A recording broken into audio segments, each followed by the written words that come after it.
Hey, welcome back to the channel today. You can probably tell that the camera is not absolutely still, and I'm going to beg your forgiveness today. I do not have some kind of a great multi-camera setup with gimbals and tripods and automation and switchers and stuff like that. So I'm going to do a little bit of probably shakier camera work today than what you've seen, and there's probably going to be a little bit of this and a little bit of that, and it's because, as you can see, I'm showing off both the King Korg and the Roland Fantom here today in this video. And that's because I'm going to talk about how to use the Fantom to control your external MIDI rig.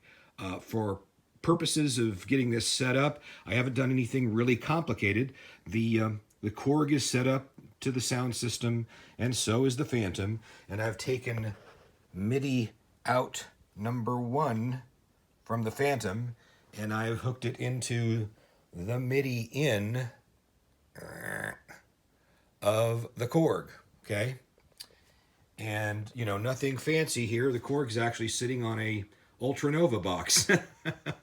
So we'll do some edits and we'll get down to business. Also note that in terms of configuration, the only thing that I've done on the Korg, aside from whatever sample sounds that I've put in there of my own, any custom sounds, I've gone into the global programming mode, and I've paged through till I get to option number G16, and I've set my global channel to 16 since I'm going to be receiving on MIDI channel 16 on the Korg. So other than that, everything's the same. All right, we're going to zoom in pretty much on this section today. We don't need to do anything else except what we've got available here on the Fantom. And if you haven't watched the video on zone control, or you're not familiar with how this section here works yet, I recommend you do that because it'll probably make some things a little clearer. I'm going to try and make this as clear as I can in one video, so you may not have to do that. But if some of this is a little fuzzy for you, go ahead and go back to that video. As always, I like to take a scene and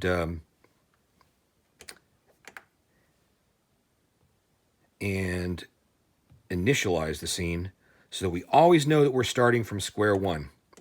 So let's do that. Let's go into zone view, and we can see that if we go through all of our zones, that they are all in the default state that they would be if we initialized a zone. So that's where we're starting. All right. You have up to 16 devices, as I said, that you can control from the Fantom. Those are all 16 zones, which are analogous to the 16 tracks that you've got in the pattern sequencer. And we can select those individually, 1 through 8, hit the zone button that you can't see over here right now. And then we're selecting 9 through 16. So 1 through 8, 9 through 16. And if you watch the previous video on zone control, you know that we've got a lot of flexibility in the way that we can control things individually, or the way that we can layer things together. And what we're going to do is we're going to take that King Korg that I showed you at the beginning of the video, and we're going to control that from the Fantom in a way that makes it, well, it's almost a part of the Fantom now. So we're going to go in here and we're going to hit our zone edit control, and we're going to head on down to zone 16 down here. And what I'm going to do is I'm going to change this from internal to external. Okay? And that's, if I change it on the screen, all that does is it changes what I'm configuring at the time. Notice that I'm still playing that internal piano sound. So what happened there? Well, to get it to actually switch over to that mode, I need to do one of a couple of things. I either need to hit this and change it to external, or the quickest way I know to do it is to hit Shift and hit the scene that you want to control, or the zone that you want to control. Now keep in mind, I've got this, I'm on 1 through 16 now, so when I hit this button here, what I did, that turns green, and what that means is I'm now controlling that external Korg sitting up here. You can see the keyboard. So if I play that,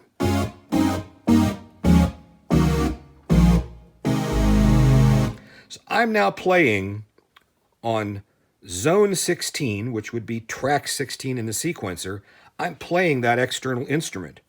And we can go through the options that we've got available here for controlling that instrument. One of the things I want to do right off the bat here is rename this and say that's King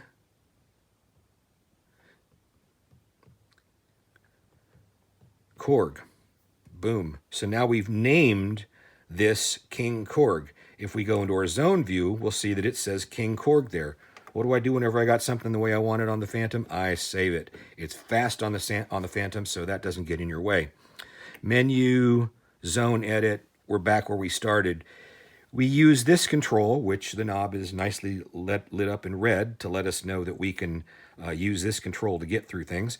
And we're going to go through the various features that are available to control on the external instrument. So one of the things we can control on the external instrument, let's go down to name here, is which MIDI channel that it's sending on.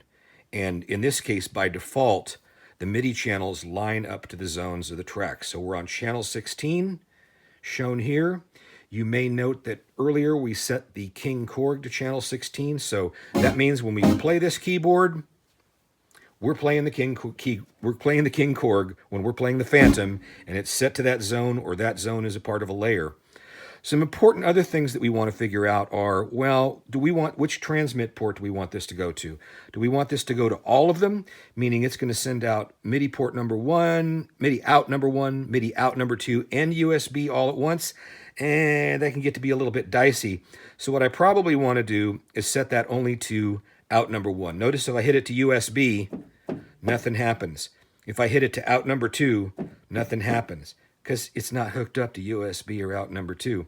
If I select out number 1, or if I select all, it works. Let's leave it on out number 1. MIDI channel 16 is fine because that's what the King Korg is set to. And now we're going to do something that's where the magic happens as far as I'm concerned, because this is the part that's really easy on the Fantom that is not so easy on some other workstations. And this has to do with, well, we've got a scene set up here. This could be a song that we've got set up. It could be the way we want an entire rig to be controlled, and we hit one button on the Fantom and have my whole rig go to all the programs I want it to go to all at once by configuring a zone for my external devices. We've got this thing called MSB and LSB. That's most significant bit and least significant bit in MIDI language. And this can get to be very, very confusing if you're trying to map this stuff with a lot of other machines. Thankfully, the Fantom allows you to experiment a little bit with this. So I know from taking a look at the documentation that I want to set my MSB to 0. And for most instruments, that's what it's going to be.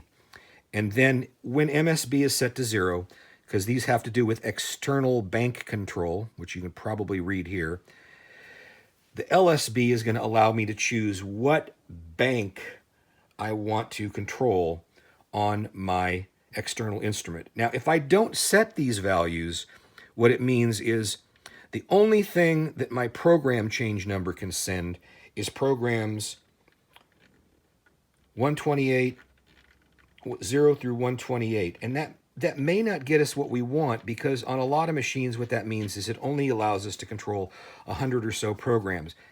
This is different from instrument to instrument. Some instruments have banks that are arranged in banks of 64 programs or patches. Others are arrayed in banks of 128. Others are arrayed in banks of 100 or 256 or something. So it could be a little bit dicey, but what the Fantom allows us to do is get that under control pretty easily, so that we're selecting our patches based on what bank we want. We can change the bank and then what patch we want in that bank. Now, I've set MSB to 0. I'm going to leave it there. I've set LSB to 0. And what may not be apparent is that is actually the first bank of 100 programs on the King Korg. Let me grab the camera here, and we'll do a little bit of shaky camera work, but I think it'll be clear what I'm doing here. So again, I'm selecting my second row of zones. I'm on zone 16, and I've enabled this little green light here. That shows you that we're controlling what? An external instrument. And I've gone ahead and made sure that I'm on output number 1. That's MIDI out number 1.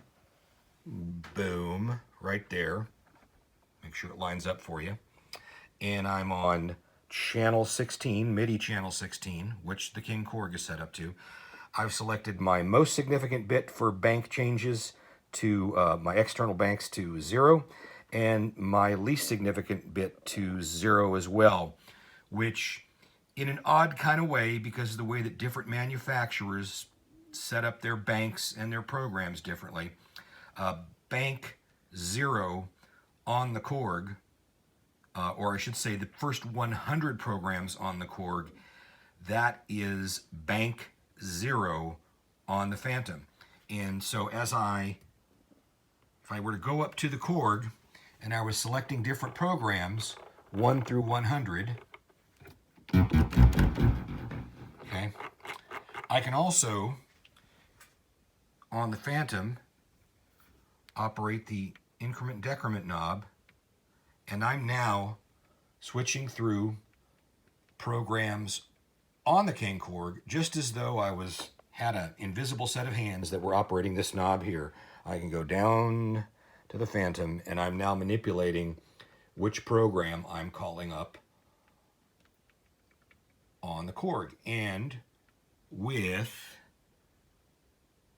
least significant bit, external program change bank 0, the LSB 0 on the Fantom, that means I get through the first 100 programs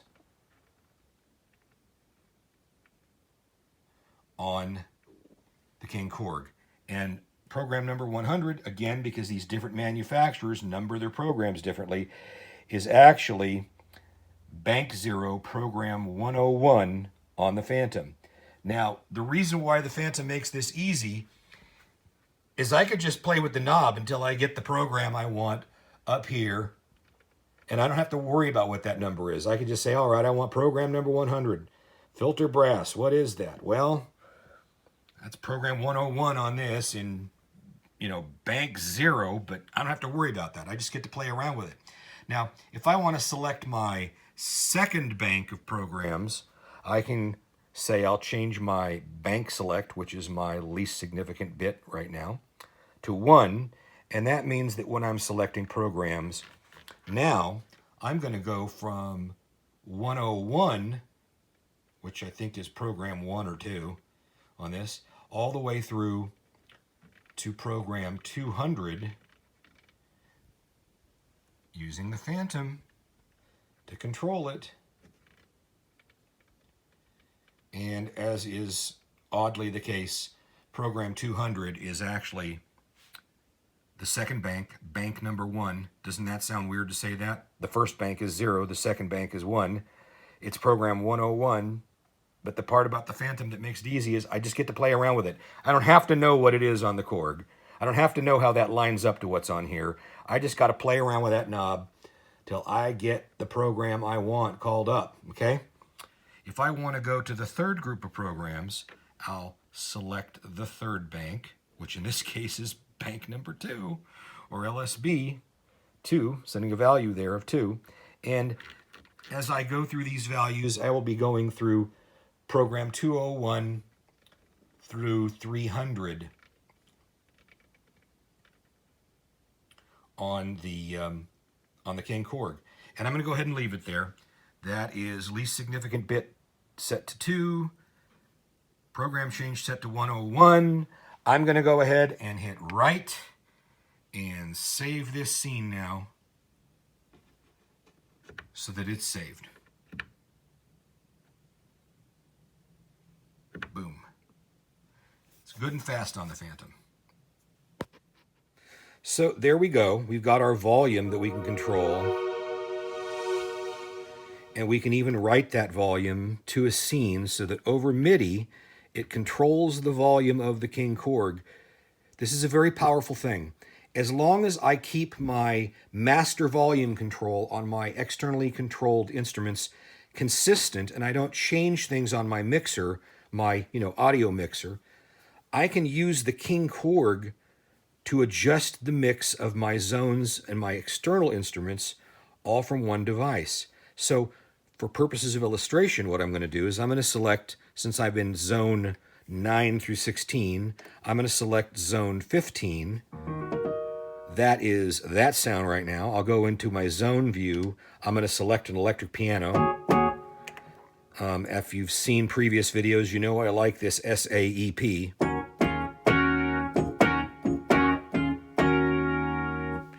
All right, so I've got that. I'm happy with that. Let's dive out here, and let's write that scene so that I've got that piano, that electric piano where I want it. And look what I can do now. I'm only playing the electric piano because I've got zone 15 selected, but I'm not ganging together zones. If I bring that one in, I'm going to have both the electric piano and that Korg sound, that moving pad sound at the same time. So I can do layers that involve every keyboard in my rig or sound module or whatever. I can control it all from the King Korg. I'm taking an internal sound. I can control it all from the Fantom, excuse me. I've got my electric piano sound. And I'm going to mix in just as much of that moving pad sound as I want.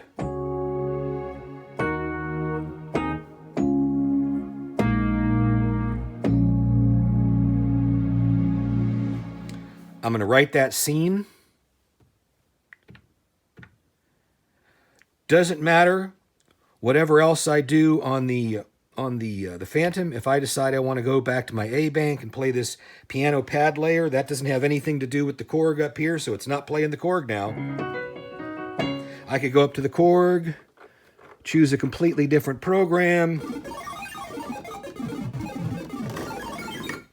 But the minute I go back, I should say the second, the very instant I select that scene that I've saved, watch what happens. Boom. I'm right back where I want to be. Everything is mixed the way I want it to be.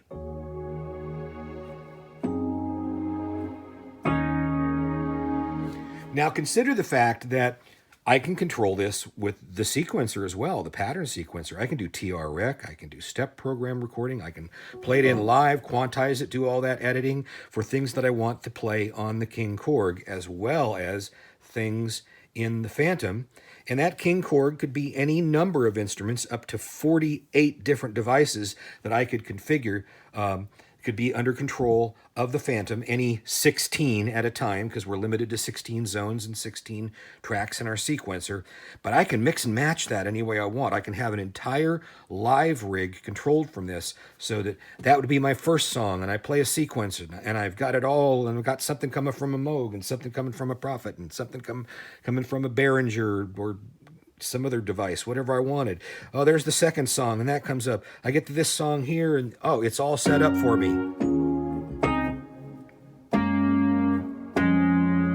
Now, if we go into that zone edit menu, we'll find out that in addition to all of the features that I've shown so far, we can go through and we can see that there are a number of different things that we can configure here. For instance, if I go into the external zone stuff here, I can say, do I want to send program changes? Do I want to send?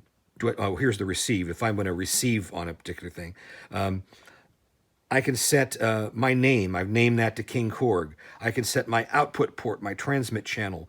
I can set my banks and what programs I want it to be changed. I can do volume control, and notice that it's put in that value of 29 based upon what I put on the fader.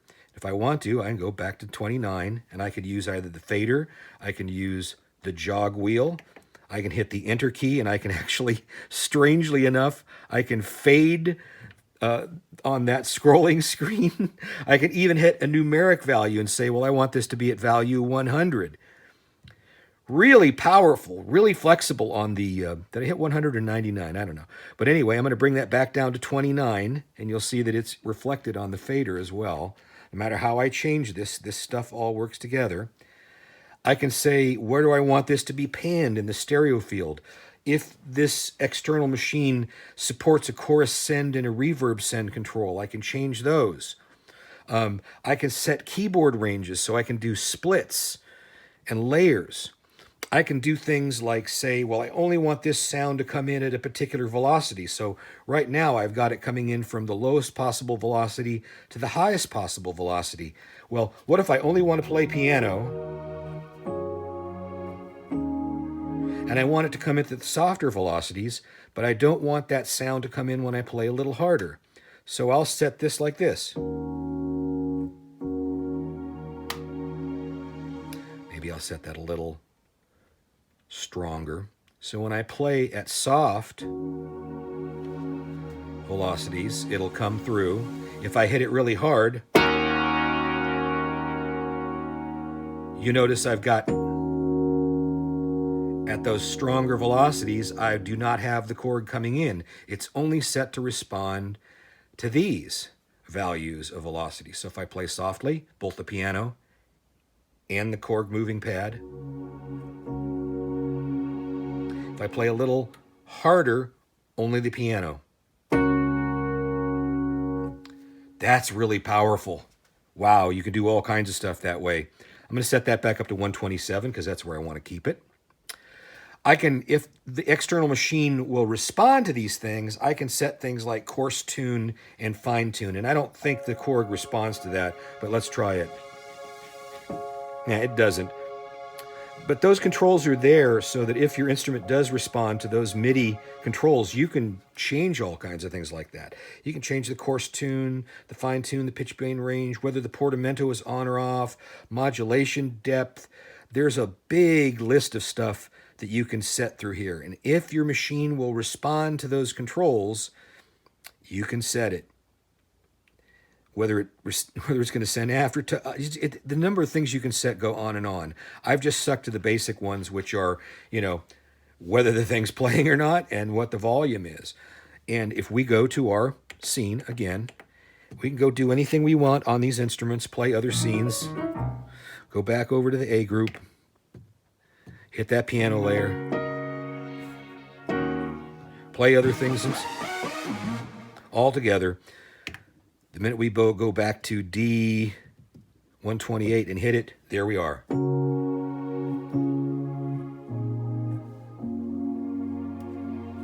So you see how powerful that is. The Fantom can control an entire rig of keyboards or external software instruments, because over USB you can control your software instruments that are on a computer, a laptop, or something like an iPad or some other tablet. I'll probably do a video in the future showing off how you can use the iPad as a sound module, an external sound module, to increase the range of sounds that are available. That might be neat. But that's it for today, talking about how to control external MIDI devices and instruments from the Fantom, how easy that is, how flexible it is. Thanks again for watching, and we'll see you next time. Bye-bye for now.